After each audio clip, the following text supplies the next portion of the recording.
The training. Right at the start of X-Men The Last Stand, the training at the Xavier Mansion already feels pretty intense. Storm tries to run the young mutants through a controlled combat simulation. Explosions start going off, robots attack from every direction, and the noise takes over the whole place. Everyone seems to be taking it seriously. While the students panic and a few X-Men try to hold formation, Logan reacts in the most straightforward way possible. He charges in without waiting for instructions, walking straight across the open field while the simulation collapses around him. Shots fly past him, debris falls, and he still keeps going like the danger doesn't matter, lighting his cigar with the fire around him. Yeah, that scene is so good. Wolverine doesn't try to protect anyone in that moment. He decides to end the problem at the source. When one of the robots gets in his way, making him lose his last cigar, his response is, well, you already know. Logan gets thrown by Colossus right into the most dangerous part of the exercise and disappears in the middle of the explosions. The field goes quiet for a second, the robot's head drops, and he comes walking back like nothing, ending the threat with zero ceremony. The sacrifice.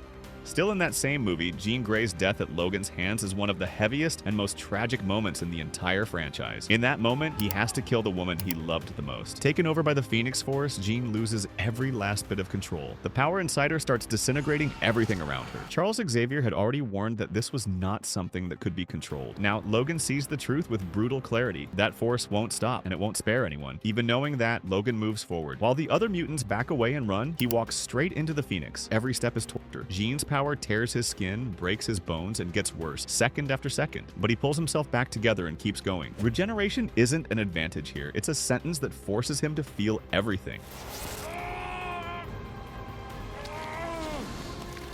Jean attacks him again and again, ripping his body apart while telling him he's going to die. But Logan doesn't back down. He gets close enough to look her in the eyes. For a brief moment, the Jean he loves comes back. She understands what has to happen, and she accepts it. Logan drives in his claws. Not like a warrior, but like someone completely destroyed inside. He holds Jean as she dies, a scream of desperation and pain, followed by crying that comes straight from his soul as she takes her final breaths. The brothers. In the very first minutes of X-Men Origins, Wolverine, before the story even really kicks in, the movie delivers its most memorable sequence. After a quick prologue, the narrative shoots through the decades, showing Logan and Victor Creed moving through wars like time has no effect on them at all. The scene starts back in the 19th century during the American Civil War, with the two fighting side by side almost instinctively. Years pass in seconds and without any explanation. The film makes it clear something about them is different. Wounds heal fast. Their bodies take insane impacts. Death always seems to miss them. The montage jumps to World War I, then World War II, the Korean War, and Vietnam. In every new conflict, Logan and Victor look more experienced, more brutal, and less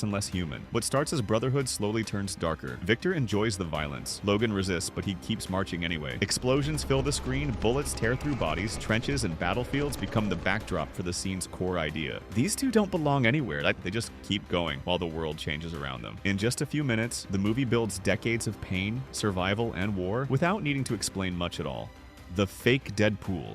In the climax of X-Men Origins, Wolverine, the fight literally goes to another level on top of a nuclear power plant. Wolverine gets there knowing Stryker created something beyond anyone's control. Wade Wilson isn't Wade anymore. Turned into Weapon 11, he shows up as an abomination, stacked with stolen abilities, teleportation, and adamantium blades coming out of his arms. Plus, he has no mouth. The fight starts with no warning and instantly turns into chaos. Weapon 11 disappears and reappears non-stop, attacking from every angle using optic blasts and insane strength to push Wolverine to the edge. Victor Creed jumps into the fight, and the rivalry between the two brothers turns into tense, violent teamwork. They don't trust each other, but they know they won't win alone. Wolverine gets wrecked, heals, pushes forward, and keeps going. In the final moment, everything ends in seconds. He launches himself, crosses his claws in one clean, precise move, and decapitates Weapon 11 without hesitation. The body falls from the structure while the head stays perfectly still.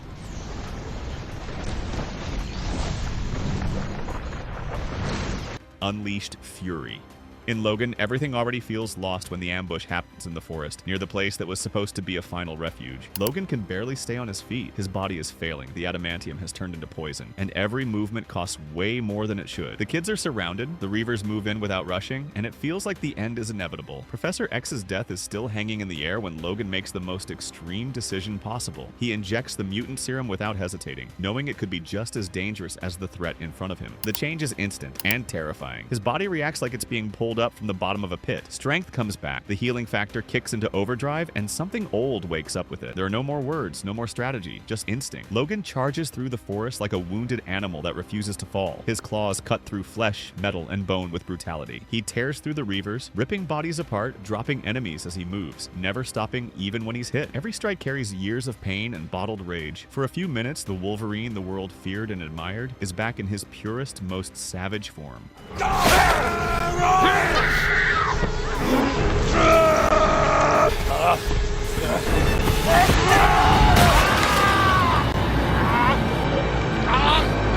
But we know that was the last time this Wolverine ever fought like that, since he dies at the end. This is what it feels like.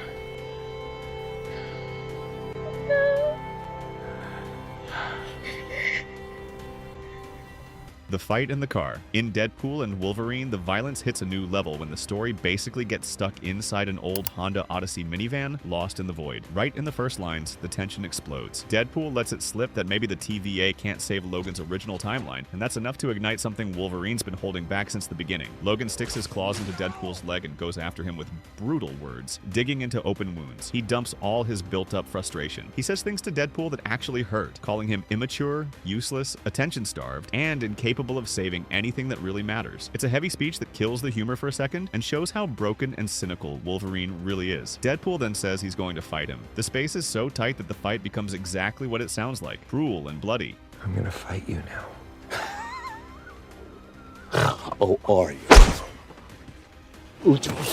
There's nowhere to run, no room for big moves, just two immortal bodies destroying each other over and over inside a car that was never made for this. Deadpool traps him with the seatbelt. Wolverine answers with punches and kicks, then goes flying through the windshield. But right after, he throws himself back into the car to keep the fight going. During the brawl, Deadpool even has his arm twisted and broken, but the bone heals. The rage doesn't. And all of it happens while "You're the One That I Want" plays on the radio, turning the scene into something way more fun to watch. The fight doesn't end with a winner. It goes on for hours until they both just pass out from exhaustion.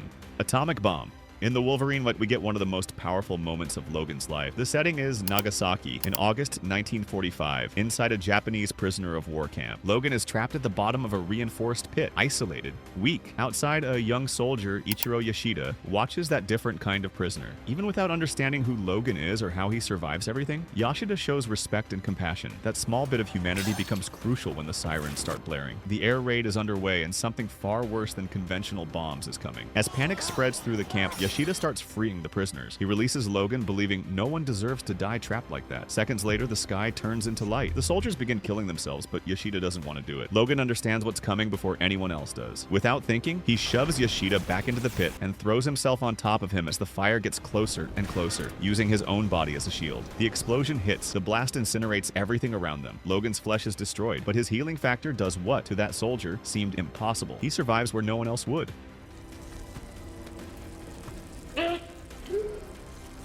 When the dust settles, Yoshida looks at Logan like someone who gave him his life. That silent moment, marked by fire and sacrifice, becomes the emotional foundation for everything the movie is about to tell after that. Bullet Train. The movie continues, and we get one of the hero's most memorable sequences, happening on a Japanese bullet train. Logan is escorting Mariko after members of the Yakuza try to kidnap her. Logan goes to the bathroom to clean himself up because he's injured and his healing factor is slowing down due to the parasite implanted near his heart. When he comes out, several Yakuza members are already waiting at the door. The fight starts inside the car and quickly spreads to the outside of the train after his claws rip a hole through the roof and the side, and Logan gets thrown out, hanging on only because his claws are dug into the metal. The wind cuts across his face. The tracks whip by like blades right below, and one mistake means instant death. And still he keeps moving forward, step by step, as enemies come at him from every direction. Every hit he takes gets paid back with something even more violent. The train speeds through different areas with different barriers, giving the scene a video game feel, where besides taking down the attackers, Logan also has to dodge obstacles. One by one, all the Yakuza members get thrown off. When it's over, the train keeps going like nothing happened. Logan shows up back inside the car and tells Marco they need to get out of there as fast as possible. Self-surgery.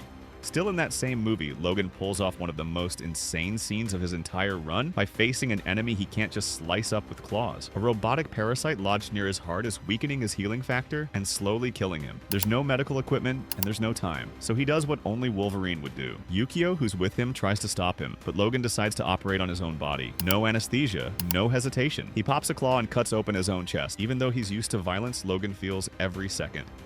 No, listen to me, Logan! No, stop! Logan!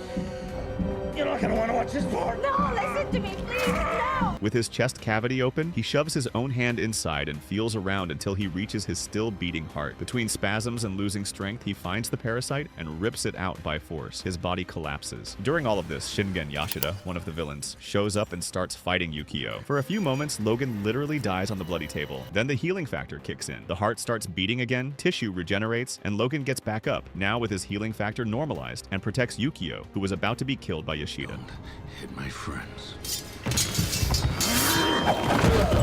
The origin.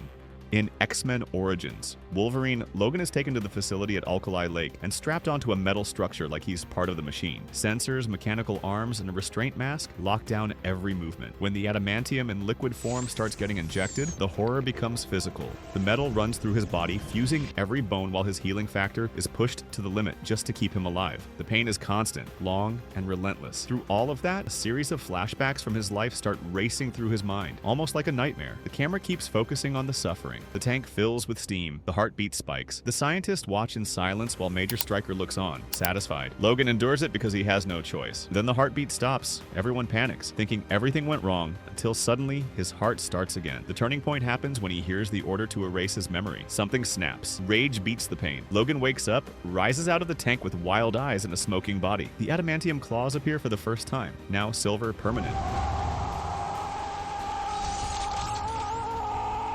He tears through the facility, destroying everything in his path, leaving soldiers unconscious or dead, still learning the weight and brutality of his own body.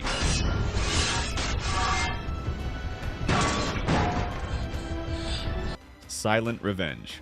Back in the Wolverine, Logan has one of the movie's most direct and intimidating scenes, when he walks into a bar to collect a debt that has nothing to do with money. A little earlier, he finds a massive bear dying in the forest, wounded by a poisoned arrow. With no other option and visibly shaken, Logan ends the animal's suffering, carrying that silent rage with him. That rage leads him to a bar full of hunters and people who clearly don't care about wildlife. Logan walks in quietly, scans the room, and identifies who fired the arrow. He orders the guy a drink, walks up to him, and drives the same poisoned arrow into the man's hand. To make it worse, he pours the drink right onto the wound. The reaction is immediate. The hunter smashes a bottle across Logan's face. The impact splits his skin open, but the cut seals right up in front of everyone's horrified eyes. The bar freezes for a second, long enough for instinct to take over. Logan pops his claws, ready to turn the place into a massacre. Before that happens, Yukio shows up and says most of them in there are going to die soon anyway, so he doesn't need to do that. Then she pulls out her old sword and slices objects around the room with absurd precision, making it very clear that no one should come closer or try anything.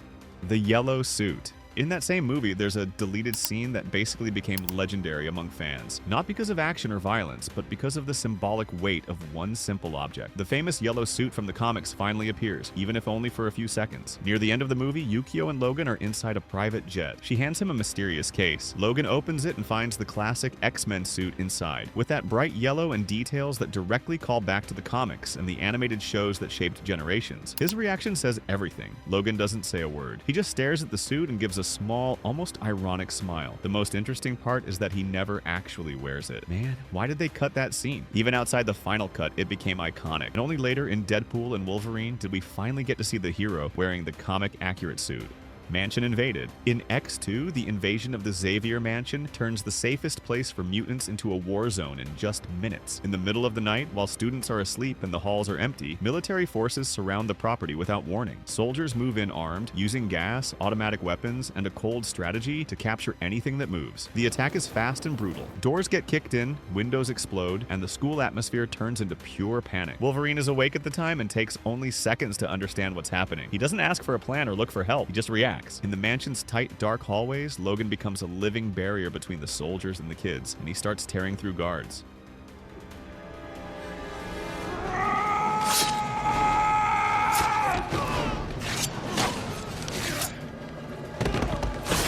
Logan leads the older mutants to protect and get the younger ones out while he handles the armed guards. In the middle of it, nobody can stop him. He even yells that they can shoot if they want, but a voice in the back tells them not to. Colonel William Stryker steps forward, the man responsible for putting the adamantium in Logan, and makes it clear he knows way more about him than he should. In a rare moment, Logan lowers his guard in front of someone who seems to know him that well, but Iceman throws up a barrier between them and stops it. Even with the fierce resistance, the attack still accomplishes part of the mission. Some students are taken by force, others escape in a rush, guided by Colossus and other mutants. Logan also takes the opportunity to run soon after. When the night is over, the mansion is partially destroyed and empty.